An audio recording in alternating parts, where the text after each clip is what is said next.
مختلف چارواکي پوهنتونونه د نجونو بیرته منلو ته چمتو دي، خو د پرانیستي واک له ملایت الله سره دی. سلام، ستړي مه شئ، پام وکړئ د نن ورځې تازه خبر ته.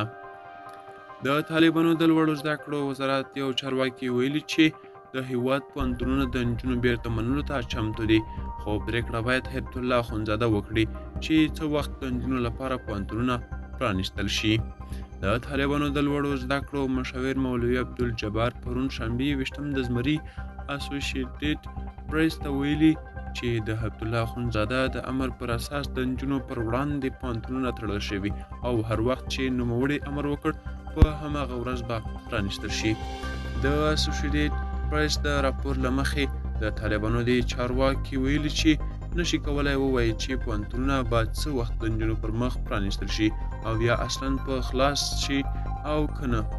د طالبانو د لوړو زده کړو وزارت د چارواکو زیاته کړې چې په پوهنتونونو کې د نجونو د بیا منل کېدو لپاره هر څه چمتو دي. د ویلي چې زموږ ټول مشران د نجونو د زده کړو د بیا پیلېدو پلویان دي، حتی زموږ وزیران د دې موضوع پلویتوب کوي. اسوسییټډ پریس ویلي چې د طالبانو د دې چارواکي څرګندونې د اخندزاده د فرمانونو په اړه د طالبانو ترمنځ د نظریاتو د تفاوت څرګندونه کوي. تر دې وړاندې هم د طالبانو ځینو چارواکو د نجونو پر وړاندې د ښوونځیو او پوهنتونونو پرانیستلو نیوکې کړې دي. د تېر لمریز کال په لومړۍ میاشت کې د طالبانو د لوړو زده کړو وزارت دولتي او خصوصي پوهنتونونو ته مکتوب ولېږه او تر بیا خبرتیا پورې یې د نجونو زده کړې وځنډولې.